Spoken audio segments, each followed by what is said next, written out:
I'm Michael Essa, and I'm going to take this 2016 340i and turn it into a drift car.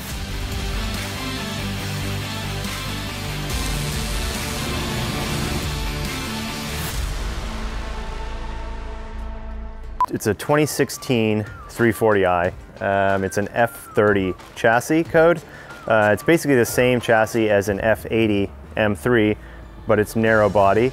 So you don't have the, the big M flares on it. You don't have the M engine. This thing's got the B58, which is what comes in the new Supras. These cars are getting cheaper and cheaper. They're very good cars. They go for about 25 grand to 30 grand, somewhere in that range. And it's still kind of expensive, but for an almost new BMW, it's pretty reasonable. These cars are tunable. You can make a lot of power with them. They're really good chassis. So we're gonna tear this thing down and turn it into a race car. All right, so this thing is completely stock. It's got about 40,000 miles on it. The previous owner took really good care of it, so it's like spotless. And it's kind of a shame what we're gonna do to it, because we're going to tear every single piece of this car apart. We're gonna take the entire interior apart, all the airbags, all the wiring, all the carpet, seats, everything, ditch everything. We'll probably keep a piece of the dashboard, maybe cut the bottom of it off. But other than that, it's gonna be 100% like torn out, caged, full-blown race car. And it's gonna be a lot of fun. These doors look like they come off super easy, so it should only take about 10 minutes to get all the doors off the car, and then we'll have an easy place to work. They're a little labeled baggie to put all these parts in so we can find them later. They have tons of airbags in these cars. There's like bags inside of here. They go all the way back, like the curtains. Heated power seats with airbags in them. They've got to be like a couple $1,000s a piece at least if you had to replace them. So hopefully we can find a new home for them and make some of this money back. Battery's disconnected, so let's pull the front seats out next. Rotate it. Are you clear? Okay. This is where you usually find all the nasty stuff when you're tearing apart an old car, like French fries and stuff you don't want to see. Smashed ketchup packs. We found all kinds of stuff in there that we won't talk about, but this thing's pretty clean being a new car, so pretty excited about that. We don't have to get our hands dirty. Let's see, so center one.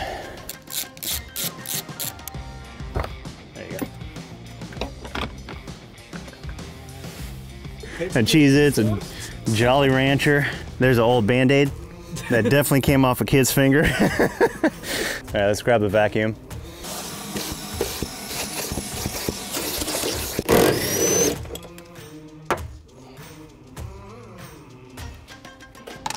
We got pretty much all the interior out. We still have the dashboard. Dashboard kind of hangs onto the steering column, so for right now we'll leave that. And we've also got to drain the air conditioning system, drain the water. We've got to pull the whole, like the heating, cooling system out. And I think that all comes out with the dashboard, so we'll take that giant piece out later. But for now, we'll just kind of go through and start pulling all the little wiring harness clips out to be able to pick up the whole harness and kind of set it up here in the front. A whole new harness made for the car that we're gonna mount the ECU and stuff underneath the dashboard, have new wiring going to the back for the tail lights and whatever other stuff we need, fuel pumps and all that good stuff. Obviously the engine harness, I gotta get that measured out first. That takes probably 6 to 8 weeks to make. And that's about our deadline right there. Then we'll probably start pulling the bodywork off, pull the bumpers off, probably pull the motor out of the car, pull the transmission, everything, drive shaft, pull it down to like basically a bare chassis.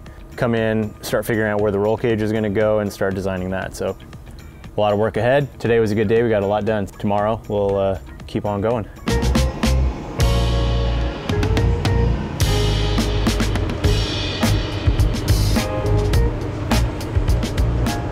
Day 2, we got all the interior stripped out of it. We still have the dashboard in there, so we still got the heater core and the AC stuff. And we actually threw the doors back on it to get the weight a little closer to what it's going to be when the car's all completed. We have to add a roll cage, which is going to be somewhere around 100 pounds. And we're going to gut the door, so we're going to save weight there, but then we're going to throw a couple of race seats in it, harnesses. We have the battery out of it right now too, so we have to add another battery to it. So we want to get a rough idea of how much the car weighs, what we need to do to pull weight out of it to get it down to competition weight, and at the same time see what the weight balance is like. When you gut the car out, all the weight is coming out of the middle and the back of the car, and really there's not a whole lot of weight savings going on in the front. You still need the intercooler, the radiator, the oil coolers, and all that stuff. I mean, we can pull out a bumper bar and make something that's a little bit more lightweight, but for the most part, we've got a pretty good idea of how the weight balance is in the car. The car started out at about 3550, and we're down to 3150, so we pulled 400 pounds out of the car in interior and battery. That's a big weight savings right off the bat, but also looking at the balance of the car, we're at 55.2, so 55.25% front weight. In my opinion, you want about 51 to 52% front weight, so we're gonna need to shift some of the weight back in the car. Do a rear mount radiator, which gives us more room to put a bigger intercooler and kind of shift everything back, so we have more room in the front of the car for kind of crash protection. We may even be able to move the engine back and down a little bit, but that's going to be something that we're going to find out today after we pull the engine out of it, clear all the extra plastic and insulation and stuff, and see how much room we actually have to work with. We got the car weighed, we're ready to put the car up in the air, drain all the fluids. There's a technique to this so you don't get a bunch of oil on your hands. Fill your hand with oil. Start disconnecting the drive shaft, everything on the bottom. Drop the car back down, we'll pull the bumper and all the front fascia stuff off of there, and hopefully we'll be able to yank the motor out in a few hours, so we're gonna get to it. And you did a bunch of stuff. So how do you take this drive shaft off? Do you need like a special wrench or something, and like it's like an opposite thread, or? Even getting these out, there's a tool for it, but we were able to pry bar and smash the shit out of it. Smash. I'm old school where you have like 4 bolts, you know, or a guibo. Oh yeah. I was like, do you have a 2-inch wrench or a 50? He's like, I might have 50. All right, so it's regular thread. You're just gonna guess? You didn't even get an answer. One way it's gonna come loose and one way it's not. Clockwise. But is it clockwise towards the drive shaft or clockwise towards the diff? Car off the lift. All right. Bro, there we go. Oh, you got it. Well, it's moving. Maybe this is the direction that damages it. I don't know. It feels like it's getting tighter. I mean, I think it is probably backing out a little because the wrench is going in easier now.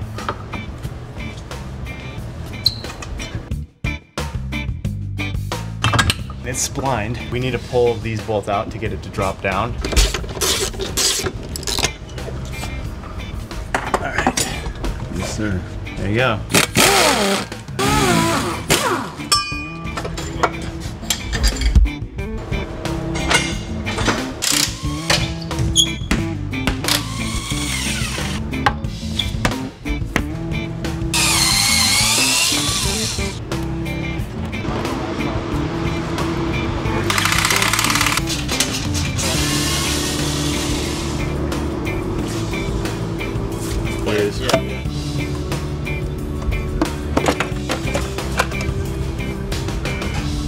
There's the turbo. Oh yeah, he's weak. Yep, there we go.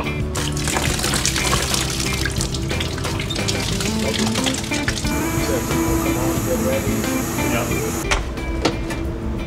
Oh, that's cool. It's got like a rubber isolator mount and bracket here. Straight up and out. Yeah. You have to grab the metal bracket. Yeah. Okay.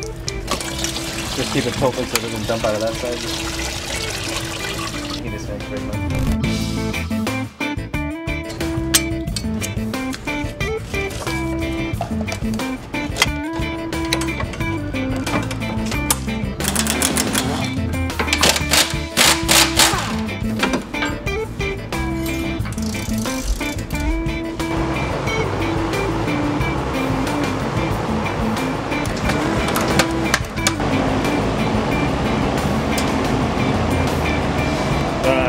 The training bolts.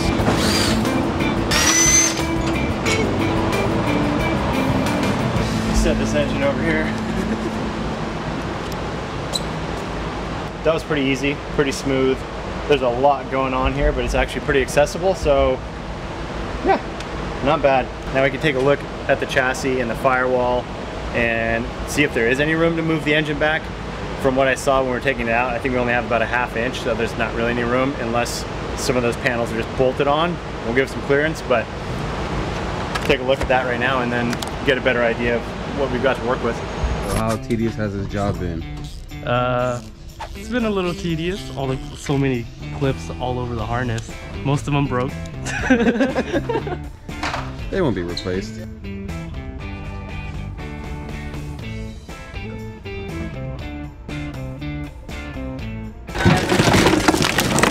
Weight savings. Yeah.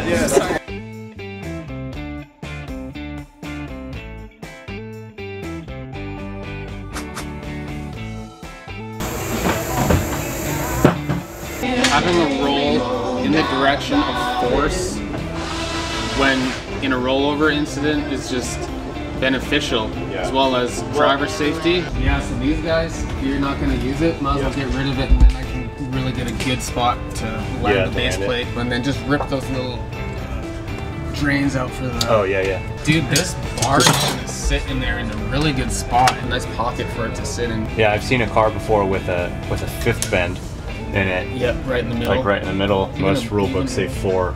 So we're planning on putting the roll cage base plates for basically the main hoop's gonna be around here, and then there's gonna be the down tubes in the back.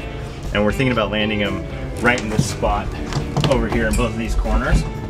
It's really strong, there's a lot of bracing there, so it'll make the roll cage really strong. But these brackets are in the way, so we're gonna drill them out. And the factory has a spot weld machine, which means it's not like a MIG welder that's spitting out wire. It actually fuses the metal together and makes it melt in between the 2 layers of metal. To drill it out, we've got this spot weld drill. It looks like a little tiny hole saw. So I'll drill like a little pilot dot in there. Sorry.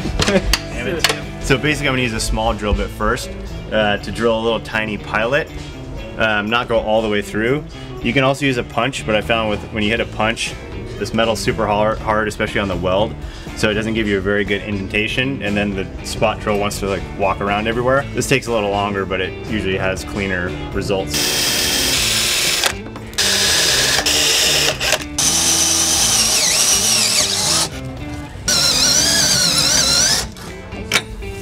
Oh, there you go. So that's the right way to remove a bracket.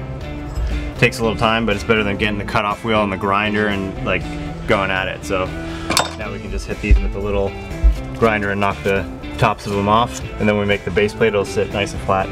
You guys having fun in there? I was surprised. I was suddenly like, ah. I thought it was dead. All the rear suspension is still in it, and there's absolutely nothing in the front of the car now. So Dang, I guess. Actual stickers on this. Calibrated. What? You dive in there? You dive in there and get that move. Work on the whole roof A-pillar. Getting this whole side of the bulkhead.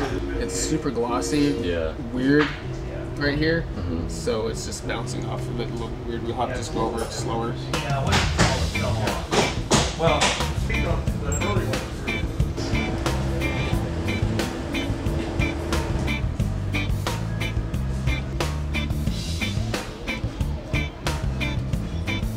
so I'll probably just do like a rough cut for now. Look at the structure inside and figure out like exactly how we can trim it up even later. But at least that way he can scan it and get the surface of the door so we know how far we can push the door bars out.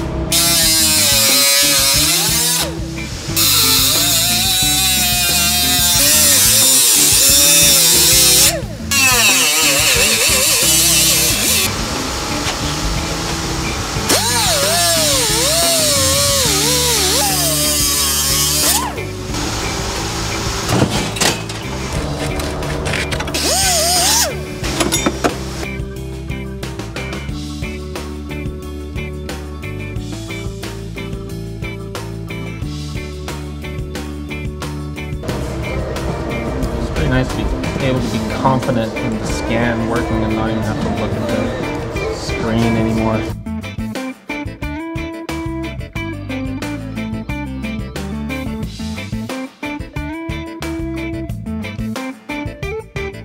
Alright, so once I get the car skinned, what we have to do is we have to align it to XYZ. There's no real way to just say, oh, this is top, this is bottom. Inside of the VX Elements software, we're looking straight at it. And the way SolidWorks works with their planes, Z is actually always facing towards you.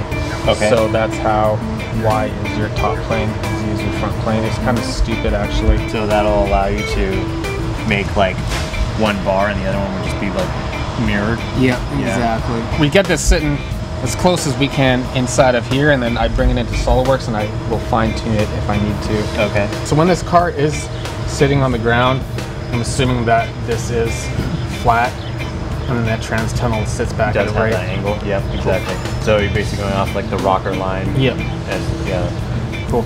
Sweet. What we'll do is merge this, and this will just automatically plop it where it needs to go. Oh wow. So just because you have reference points of the rest of the chassis, it just falls in place. Just plop where that needs to go, accept, align. Now you got door panel, door skin, door skin. 3 different layers, and you can just bring them into SolidWorks now. Alright, you're ready to rock. That shit is dope. You can basically just like insert that into this and then move it around, right? Yeah, there you go. My thought was to build out some boxes right here. Yep. Have them come in there and then just have them stick out a little bit and then cut over at a little bit of an angle. Follow that around. What do you think? Yeah, no, that sounds good. And then see, basically the model's all done with the radius bends that your bender will do, right? Like a 5-inch or 6-inch or whatever. So you have all those kind of. Oh, dude, I'm stoked that we got to do this. We hammered out a bunch of stuff. Yeah, thanks. I mean, really appreciate you coming down. Yeah. And I can't wait for this thing to get finished up and get these tubes. I think you're gonna have a great experience welding these in. It's super fun, and you're like, oh wow, this just fits together. I've been building cages for like over probably like 24, 25 years. Yep. And I've never done one like this. Yeah. And I've always done them the hard way. Yeah. And I can't wait to just have something that drops in and fits perfectly. That's exactly what this is gonna do for you. We got the roof cut off, so we have room to do the roll cage, and that's gonna make it a lot easier and also save a bunch of weight by taking that stock steel panel off with all of the sunroof structure. So we're gonna cut out this trunk area. If we turn this car into a Formula Drift Pro car later on, we'll end up cutting the frame rails off somewhere around here, capping them, making replaceable tube structures for the back. For now, we're just gonna cut this out so we have somewhere for the rear mount radiator, all that air that's coming out of there to go. And that's all we're gonna do right now, and then maybe cut this battery box section out and raise it up so it's the same as the other side. So let me get the Sawzall and get going. We cut out quite a bit of the factory sheet metal stuff, and they didn't really have like a spare tire thing exactly, but kind of that area, and it kind of ducked down here, so we got all of that out of the way. We had to notch this section here for the differential, so we finished up the rear subframe with the quick change differential mount, cut out some other stuff here to make everything come up a little higher. So the battery used to sit down in here, but we're gonna move that. So we cut that out, and we might plate it or we might just leave it open. I'm not sure what we're gonna do there yet. Most of the like rough cutting stuff is done. We also cut out this section up here. There's gonna be a duct that comes in through the back window that's gonna feed air to the radiator. We're pretty much ready to put the roll cage in. Everything is pre-bent, pre-notched, and labeled. The easiest roll cage that I've ever done. We've always bent them per car, and every notch is a lot of time spent measuring, putting it in, checking the angles, and making notches with a hole saw. But this is already done, so it's gonna be actually a lot of fun to build this cage. So we got some stuff done on the inside of the car as well. We've kind of cut the stock seat mounting points because the stock seats are pretty wide, and ideally in a race car we want to move the seat towards the center of the car. That helps with weight balance. It also helps if you get hit in the side, you've got more room before, basically more room for the roll cage and more room for safety. I made a plate that will mount the Samsonis shifter and the e-brake.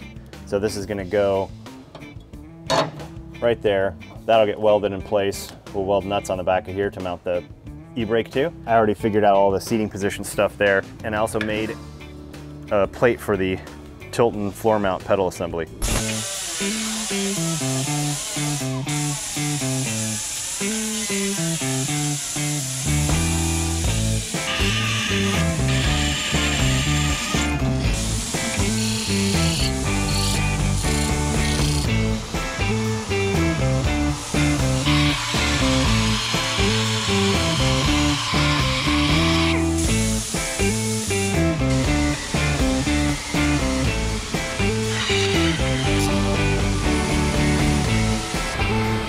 All of the components for the roll cage over here. We've got the main hoop. These are the A-pillar bars, door bars, all the straight tubes. Even the little sections that go in between the door bars are already pre-cut. And every single one of them is labeled. So you know exactly what that part is and where it goes is gonna make assembling it even easier. You can see they have a checklist here from Cage Kits. So every single part is labeled on the sheet. You find it, tells you where it goes. Every single part is labeled, and it's going to be really easy to put this thing together. So each piece is already laser cut, pre-bent. So after they scanned the car, they took all of these surfaces, and you know, we basically knew where we wanted to land the cage to. And then he designed these plates that fit right in there, weld in place, and that gives the roll cage a lot more structure, spreads out the load. Same thing with the ones for the main hoop. Lock right into the corner here, weld them in, and we'll actually weld these in last. We'll get the main hoop set in place, tack it together, and then once everything is basically tacked, we can cut the tack on here, pull this out of the way, and then we can drop the main hoop down, and that gives us more room to weld. Because we cut the roof off, we might not even need to do that, but we won't weld these in completely until we know that we can reach every single joint. Sometimes where the door bars land here, especially on a two-door, it's a very difficult spot to weld, so if you can move the cage around, that helps a bunch. Since the main hoop is back here, it should be like wide open and pretty easy to get to everything. The little gussets that go in this area here might be hard to weld, but with these boxes being able to pop out of place and the cage can drop down, it's going to be really easy.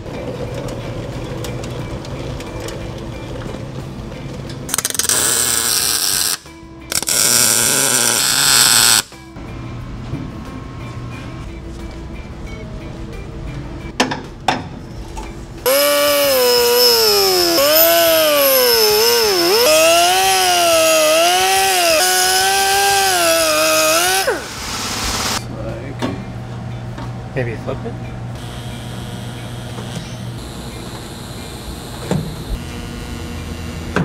Well, what's the number here? F30 1010. I think this is the harness bar because it has two. Well, it would be a diagonal because the diagonal is one piece, the harness bar is two pieces. Oh, really? Okay. But this could be the diagonal. A-pillar bar in first. Because we won't be able to weld the whole thing on the A-pillar bar if we put this in now.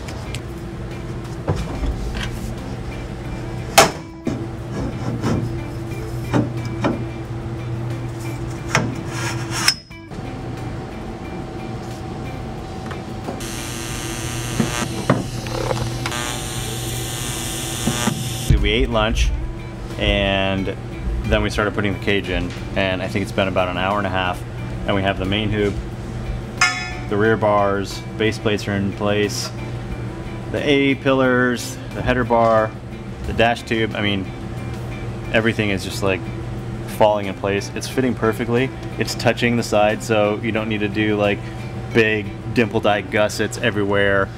It just fits perfectly. So we can actually weld all of these tubes to the chassis, make the roll cage stronger and the chassis stiffer, but without adding all the extra weight that you would add if you had to do all those dimple die plates, plus all the extra time, because it's just a ton of extra welding. So far it is fitting perfectly. I don't think it could get any better than this, so I'm really happy with it.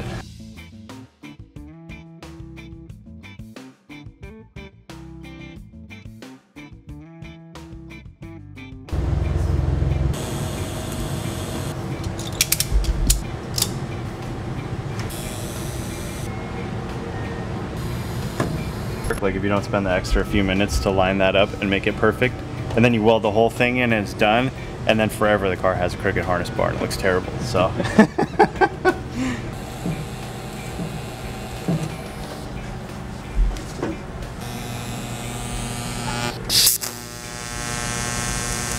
It's all right. I haven't welded in a long time, so it's not perfect, but it's pretty good. Well, don't let me do it.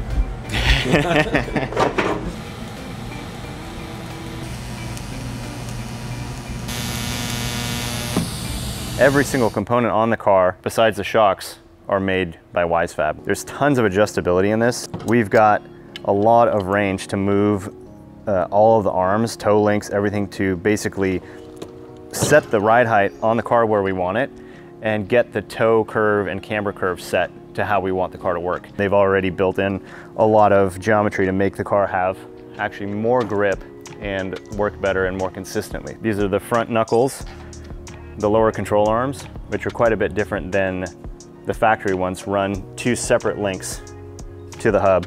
This one's converted to a single pivot point on the lower ball joint. It makes everything a lot simpler, and it's easier to work on if something happens to the car. Really stout and very good design. I'm looking forward to getting this on the car and seeing how it all works. Bilstein just sent us this Evo R kit. Almost every single suspension component, including the rear subframe, is actually identical to the new Supra. Since it's almost identical to an A90, this is going to work out really well for us. We can change a few things on it to make the WiseFab parts fit.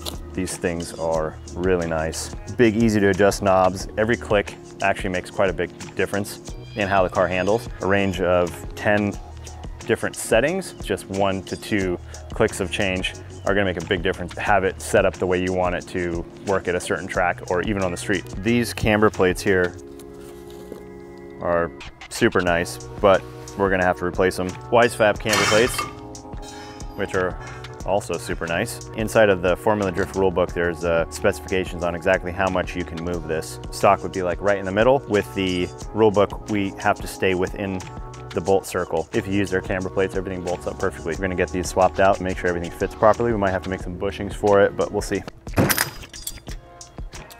Helper spring here, sometimes called a tender, and this basically just makes sure that when the car is up in the air, this spring doesn't bounce around and go sideways, so that kind of keeps it locked in place. It also helps with rebound. If the car gets air going over a jump or something like that, it helps push the shock down towards the ground and keep that wheel planted with the surface.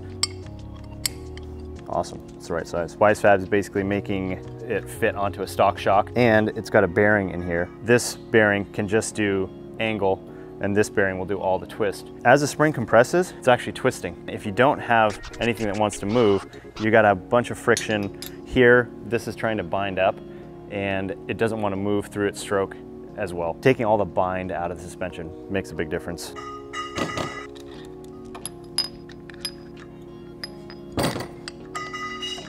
I'll just make sure all this fits correctly before we put the springs on it. Once the springs are on here and all the pressure is on the top hat, you're not gonna be able to tell if the spring is pushing against it and making it feel tight, or it's actually the correct height on that nut.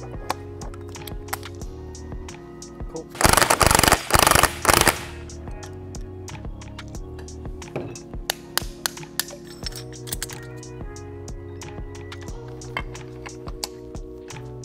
Cool. A template here that basically shows us where we need to cut to allow for this to go into the chassis. There's that little bit of a notch that we need to do there. Like, I thought building race cars was easy. All right, let's see how this fits on the car.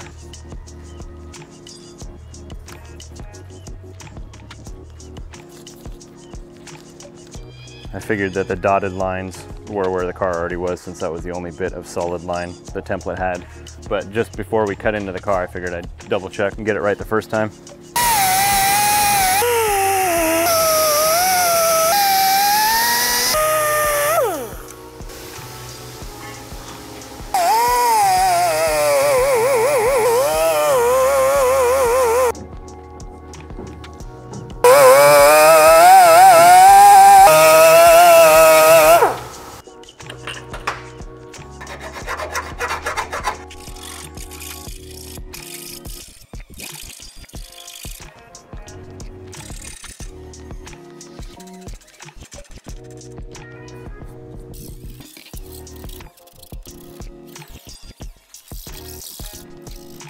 Looks like I might need to just grind a little bit more on this side. Yeah.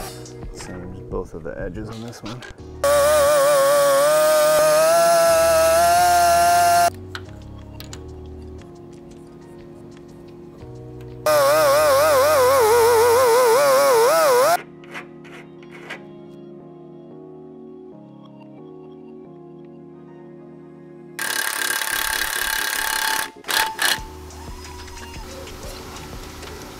That's the difference right there. I'll have to make another one of these sleeves to fit this body. This is an A90 Super kit, and we've got the Bilstein stuff from an F30. So, you know, everything is custom on this build, but luckily we have a lathe, and I don't know if I have the material right now, but that's not a big deal to make a spacer. Front and rear cross members. We sent them across the street to a chemical stripping place. Basically, they removed all of the paint. We mounted the WiseFab parts on here. So this is a steering rack relocation kit that they make for the F30 chassis. This is actually going to allow us to use an E90 steering rack, which is a standard hydraulic steering rack, because the one that comes in the F30 is actually an electric steering rack. We could possibly make work for drifting, but it's going to take a lot of time. This is already proven. We know how these racks work, how the hydraulic systems work, so this will just simplify everything and make spare parts a lot easier to find and cheaper. And this is the rear.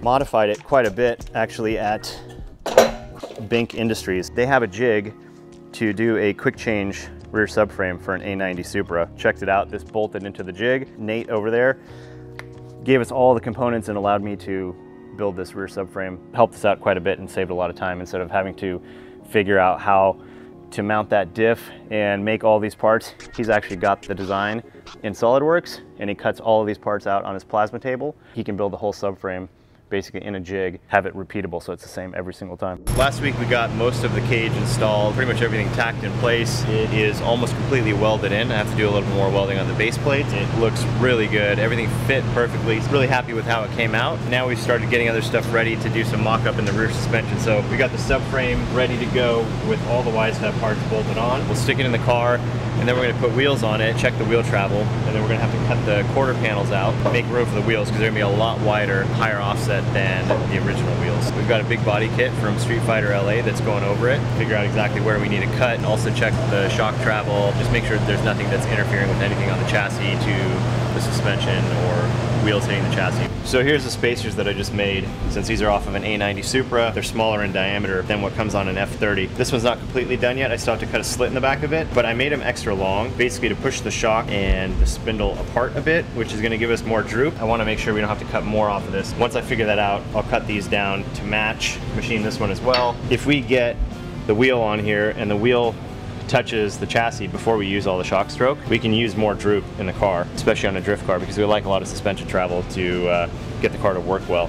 We're kind of at the limit. We've got about 10 millimeters more that we can add and still have a good capture of the body of the shock here. Once we put it all together, we get a better idea of what exactly is going on and what we're going to measure and check. That's why we pull the springs off here also, so we can compress this all the way easily without having to compress that heavy spring.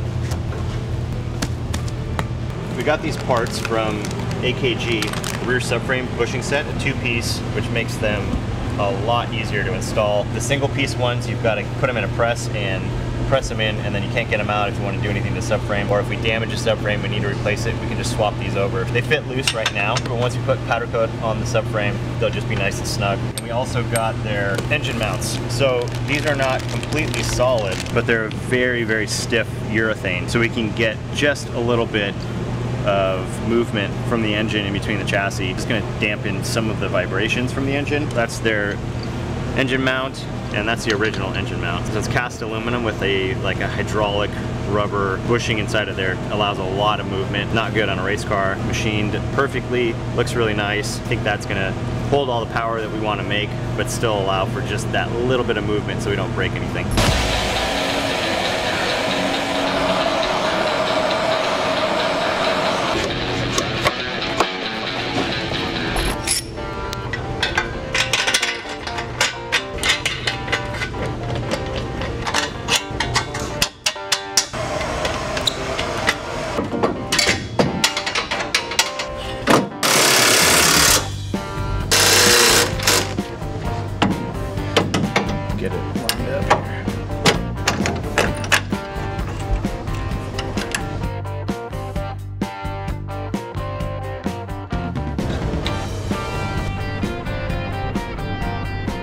These are the brake rotors.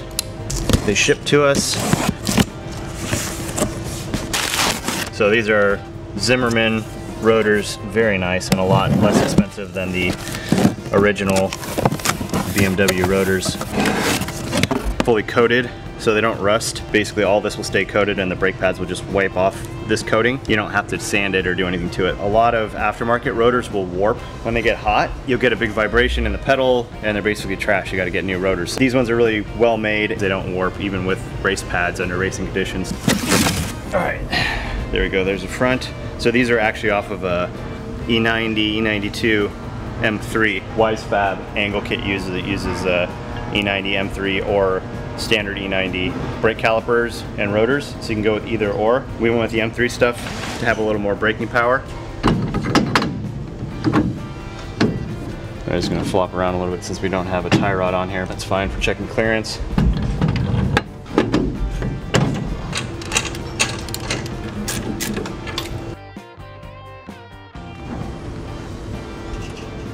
So it's tire contacting the chassis right now.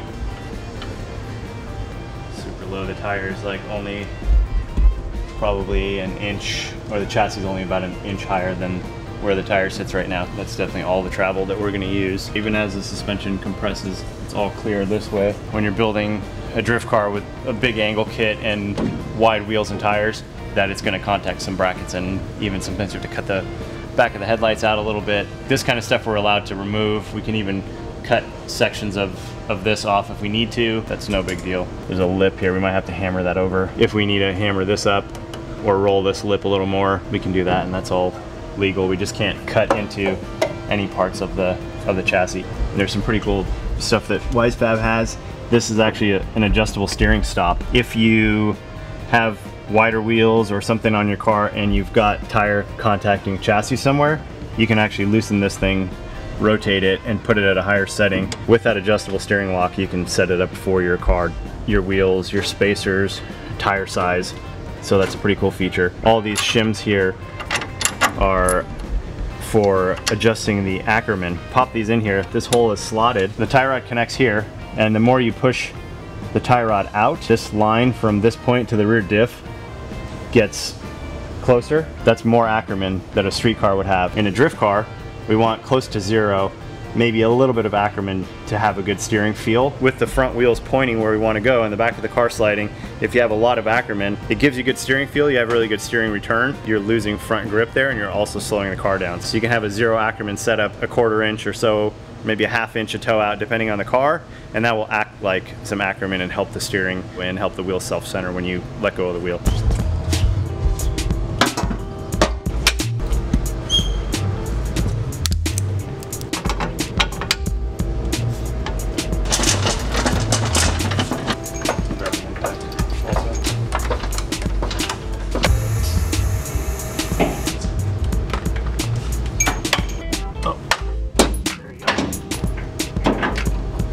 So we'll do a quick check before we put any the wheel or anything else on. Basically see everything moves up. It will never travel that far. Everything else looks really clear and cycles through nice and easy.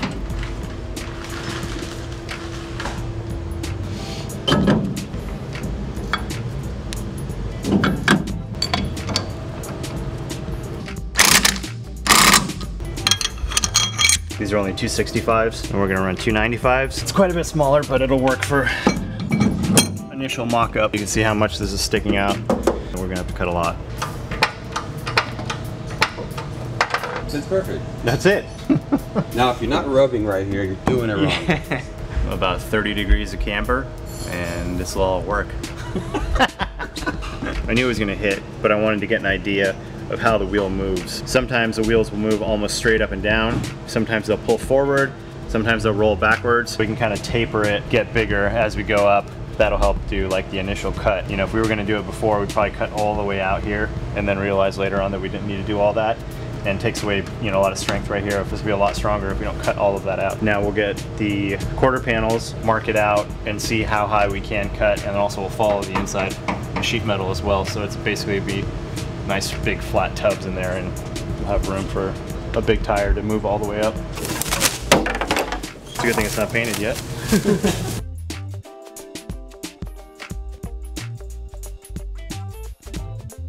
I made this tool to mark out where I wanted to cut the rear quarter panels. This follows the inside of the wheel well. There's a big flat spot in almost all cars. Made this hold a Sharpie. Then I just go through here, follow the flat spot, and I can draw where we need to cut.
Need a shower now.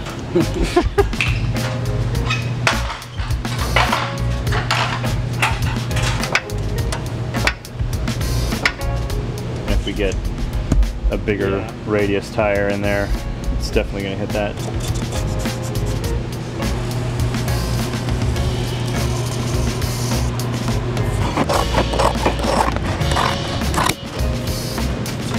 We need to do more trimming in the rear. I was just trying to leave this tab here, but we could always weld something on there later if we need to. So that's all the travel we're going to be able to get out of it.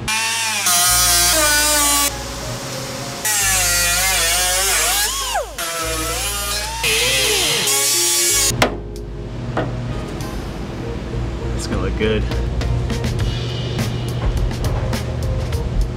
I have to make mounts for the top of the shocks. That way I can make them the right length. Make sure that the shock is going to hit the bump stops before it ever gets this much travel. So we don't have tire to suspension or tire to the chassis, because that basically will destroy a tire. You could break an axle or something. It's like grabbing the e-brake and being full throttle at the same time. So we're at 11 inches there. 4 3/4. That's 15 3/4. That's right where we need to be.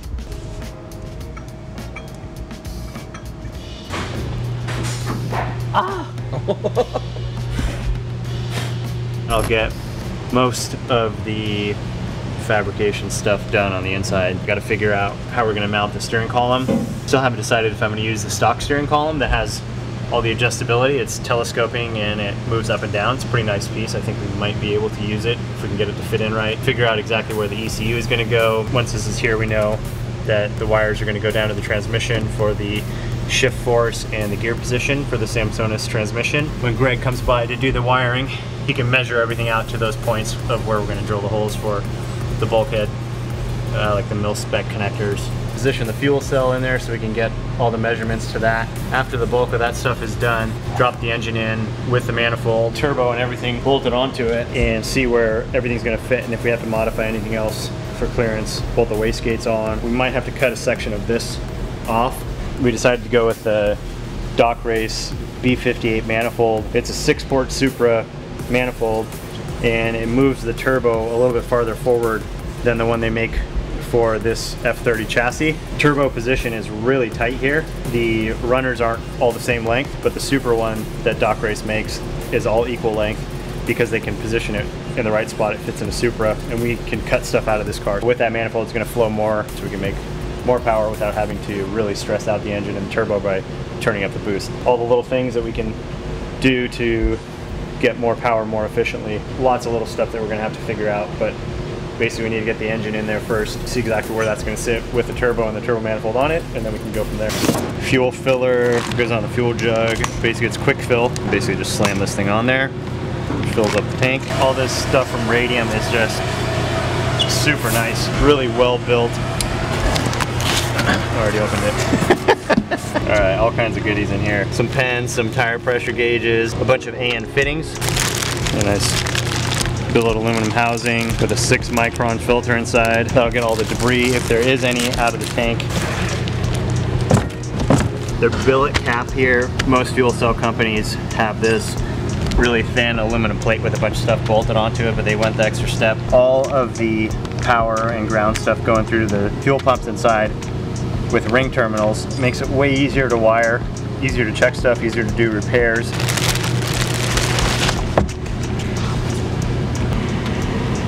Excited to put this in the car. Got the bladder inside of here, a soft bladder. If the car gets hit and it crushes the aluminum skin on the outside, bladder on the inside can just get completely compressed, moved around, stretched, and it's not going to pop open. Puncture resistant. Or a stock fuel tank, if it gets hit and you pop a hole in it, you've got fuel spraying everywhere. That's why these are so important to have in a race car. That's why it's got the FIA and SFI certifications to show that it's a proper racing fuel cell.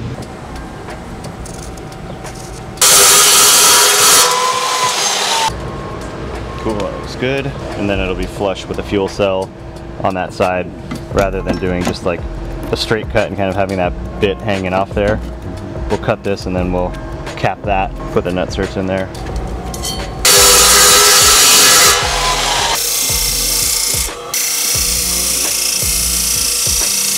Cool. So it's just a little bit long.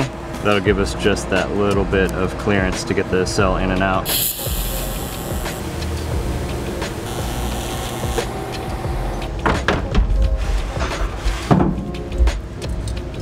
Figure out what the angle is here, so when I make a tube to drop down here, it won't be a bunch of hand fitting. Probably can get it cut the first time and it'll fit properly.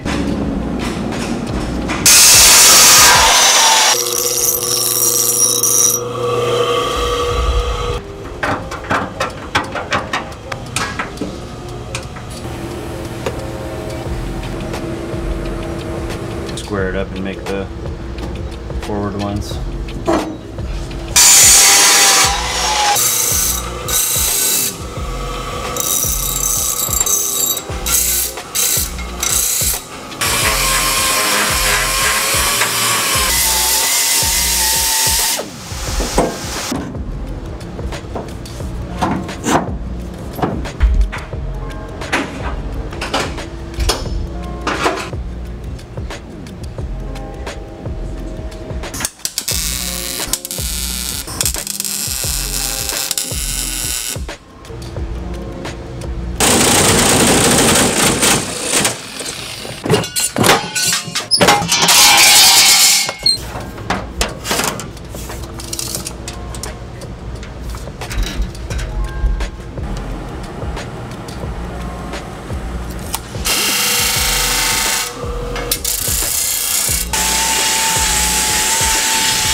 Way better.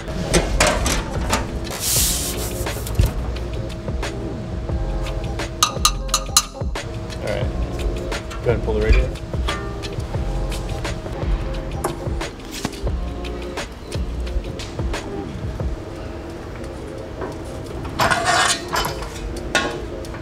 Looks good.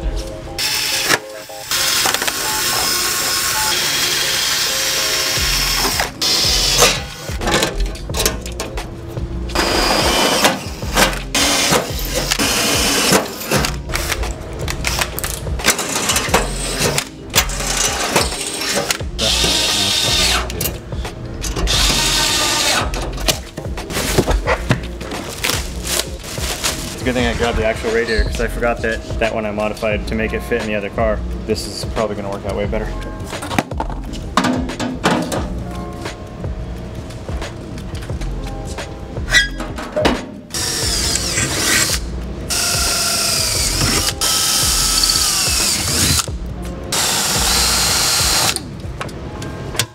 So these are riv nuts. Basically same idea as a rivet, but they're threaded inside. Or you can take these pieces, put them into a panel, and now you have a threaded insert. So it expands the backside just like a rivet. It's got these little grooves on it to keep it from spinning. They still do spin sometimes, so you gotta be careful with them. Now we don't have to worry about trying to get a nut on the backside with the bolt.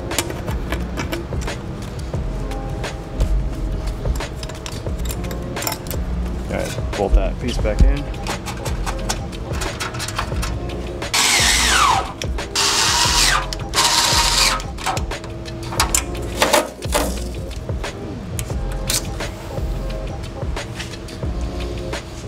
All right, now I gotta figure out what I'm gonna do for the top. The last thing we did, bolt the radiator in, drilled the fan shroud to mount on the bottom.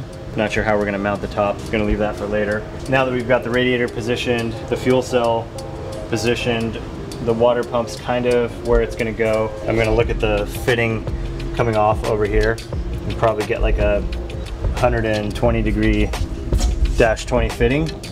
I'll probably cut the end off of that fitting and then weld a piece of aluminum tubing onto it and use the silicone coupler right here. This is gonna be a -1690, and it's just gonna go down, run along, and drop down there next to the fuel cell, and then they'll come together underneath the car and go through the transmission tunnel. These are basically like the big components that needed to get mounted before we can do all the small stuff. Since the fuel fill is gonna be here, I'll probably put the swirl pod on that side. Other than that, we've got most of the stuff kind of figured out. So we had the mounts from AKG, super nice pieces, but when we put it in the car, we realized that we could actually get the engine moved back about 1.5 inches, lower the engine about 1.5 inches also. Everything changes when you move the engine, get the center of gravity further back and lower in the car, and that's gonna help perform better. We're gonna order the drive shaft now, just an aluminum tube with U-joints on it, the way that the Samsonis yoke is on the newer models. It's got this big spline cut in here instead of like a standard input shaft that goes into the transmission that's a lot smaller. This thing is super stout and you'll never have a problem with that. Another nice piece from Samsonis. So we got the turbo manifold, all that stuff's mocked up. Got the wastegates bolted on there since we dropped the engine down, and also because this manifold is for an A91 Supra, we use this one again because it's gonna flow a little better than the other version, the F30 version. Just notched this little bit on the frame rail on this edge of the sheet metal right there, just to give us a little clearance to get the clamp on. Kind of figure out which way to rotate the wastegates so that we can get the dump tubes actually going up together here and exiting out of the hood, and then make sure that we have enough room to get the 3.5-inch downpipe through this area. And it looks like where Doc Race positioned the wastegates is perfect. It's gonna work out really well. This will come off with just maybe 5 or 10 degrees of bend off of here, get over the wastegate, and then we can drop it down like a 45 to get it pointing in the right direction under the car. This plastic valve cover is going to melt really easily with the turbo being here. We'll make a heat shield that'll bolt onto the side of the head and come up with some gold foil and separate all the electronics, the plastic valve cover, and everything from the heat of the turbo and the wastegates.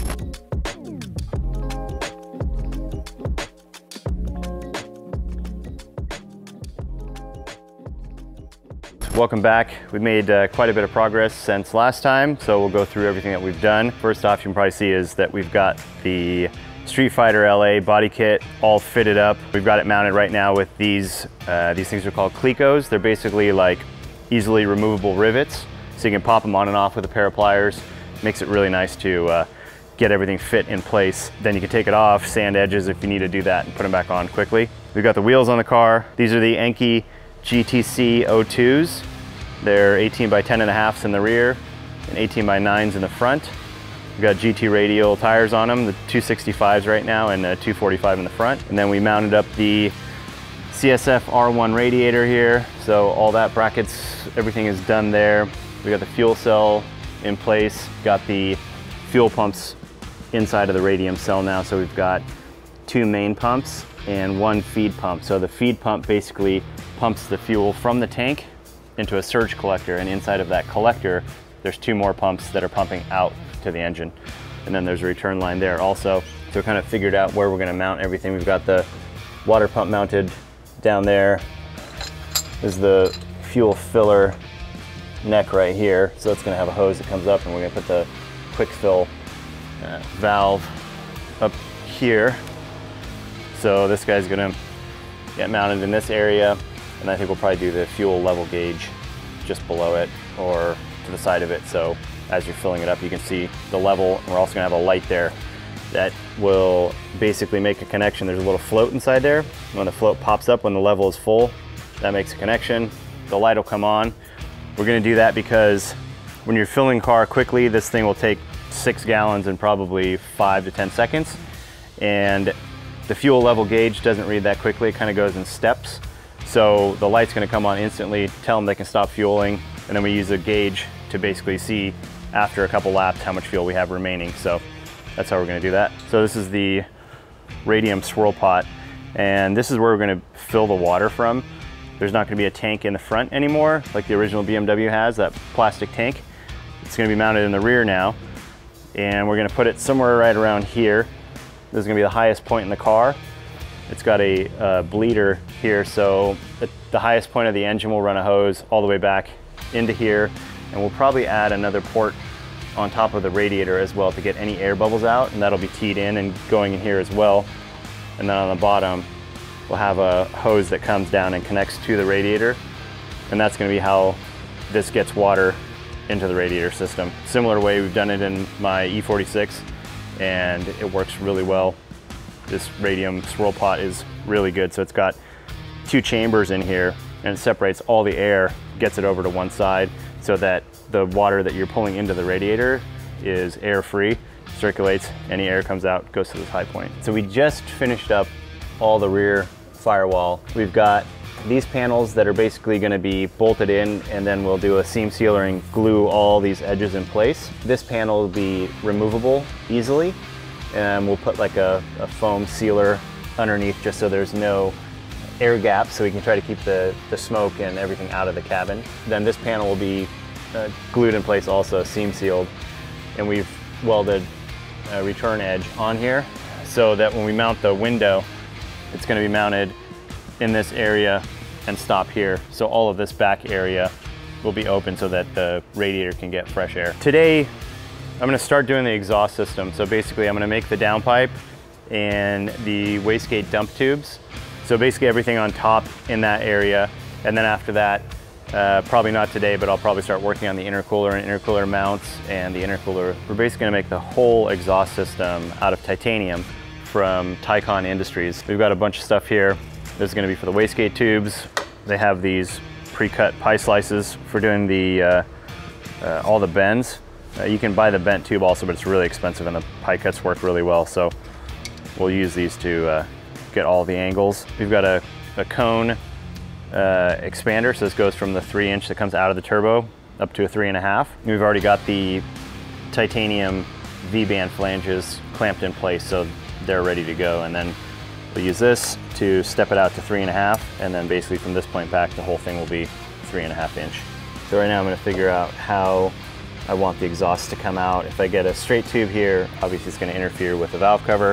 If I put a bend in here, it's going to keep it away from everything, but it's going to hit here. So I think I'm going to have to come out straight a little bit, then do a bend, and then have it start dropping down. That'll give us some room, some clearance for the top of the wastegate also. Try to keep some of the heat away from there rather than running the tube really close down here, and try to keep some air gap here so we have better cooling for that wastegate. So I've got this taped up here, help it from getting scratched, and also on the side that I'm going to cut, it'll give me that straight line to follow.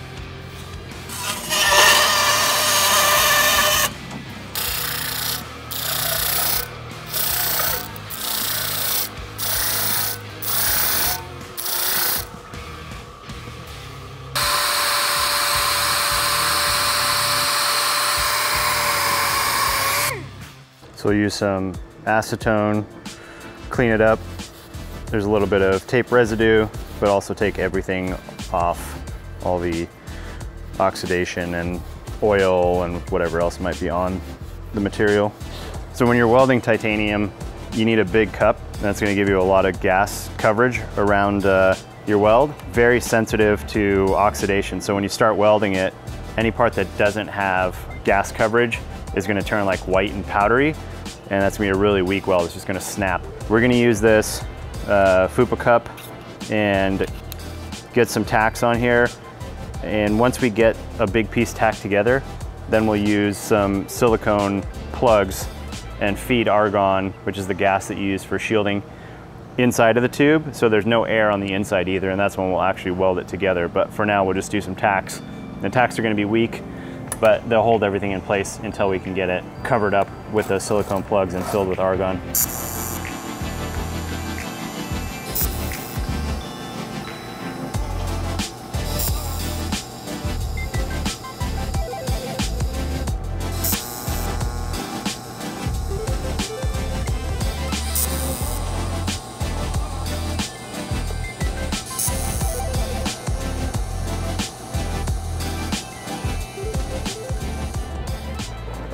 Now we got that piece tacked up, and if you look inside, you can see the white powdery spots from not having any gas coverage. So that's what you don't want to see. Obviously for doing some tacks, that's fine, but once you weld the whole thing together, you're going to need to fill it with argon so that the welds will look like that on the inside as well as the outside.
Yeah, you've got all the pie cuts, basically stack them together to make whatever angle you need. And you can kind of line up the seam here on the inside of the tube if you want it to be flat. So if you want a flat radius, you can line up all these seams. And that'll give you a flat radius. But if you want it to be a twisting radius, you can rotate them. And then it'll start with one angle and twist into going a different direction.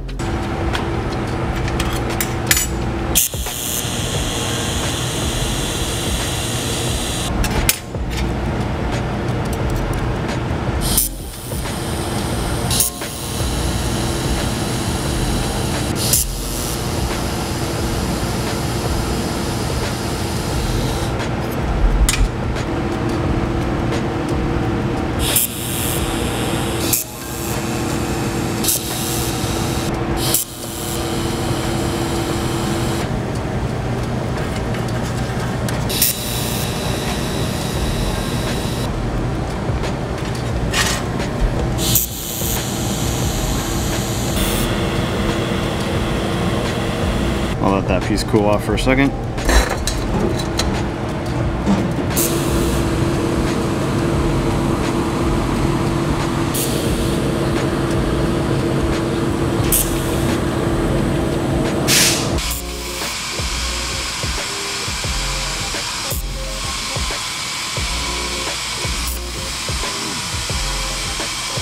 Time to tack the flange.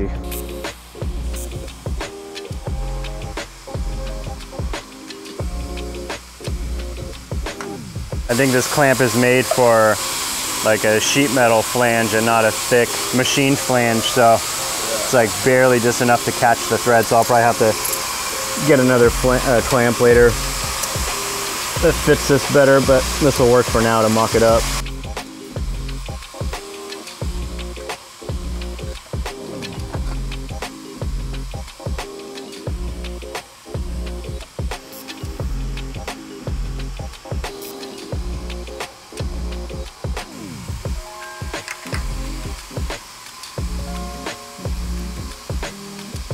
looks pretty good. So I've got it shifted away from the valve cover a bit, close to the chassis, but that's okay. More worried about melting the valve cover. We'll put some gold tape around here and keep the heat off of that. Basically bounce it all back here, and then in there we're gonna have some electronics and stuff, but nothing that's too heat sensitive, so it should work out pretty well. We've got a good gap here between the wastegate and the exhaust, so it won't heat up the top of the wastegate. Overall, looks pretty good. Off the front of the turbo here with like a 90-degree silicone elbow. So I've got it kind of roughly marked out here where we're gonna trim that out and have the air filter sit right above the intercooler here. And that's gonna get some nice fresh air coming through the front of the grill directly onto the air filter. So before I work on the rest of the downpipe and underneath the car, I think I'm gonna get the wastegate tubes started. Now that the downpipe is in place, we know anything I have to work around. So we'll see what we can do to get these wastegate tubes kind of in the same area. I want them to come up and out of the hood next to each other, right around here. So figure out what we need to do to make that happen.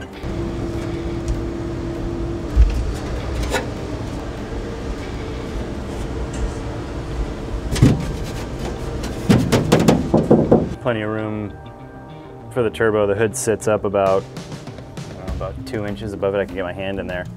So that's good. I'm gonna have to cut out the hood to let the turbo stick out, so it'll look a bit cleaner when it's done.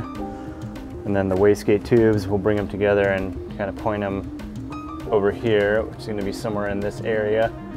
So I'll have to trim this sheet metal out of the way. It's pretty thin here.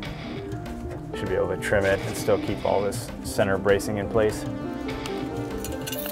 I'm gonna cut this in half and make the two tubes that come up, and probably put something in between them to hold them, like, I don't know, maybe an inch or so apart. And that way I have what I'm gonna aim for, is building it off of the wastegates and coming up and trying to get two tubes to line up. Isn't gonna happen. So if I cut this in half and put two tubes next to each other, make something to hold it in place, then I can fill the gap in the middle basically and match it all up. And I think that's gonna be the easiest way to make it look good.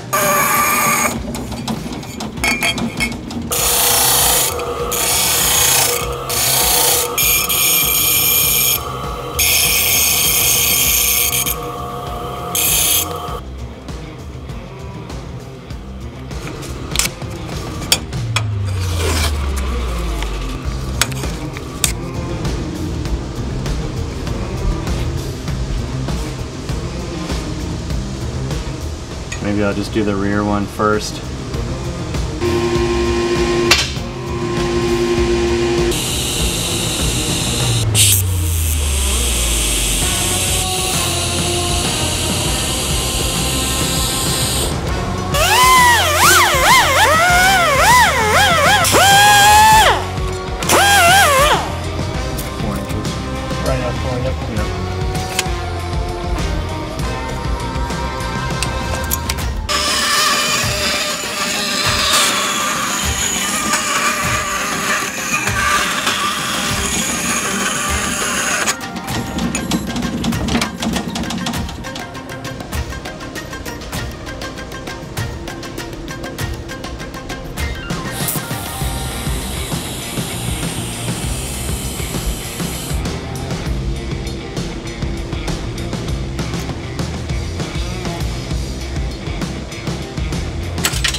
And I thought that doing the two tubes together and then building up to it would be the easiest way, but it turned out this worked out fine and was actually a little easier to get everything in the right area, so sweet.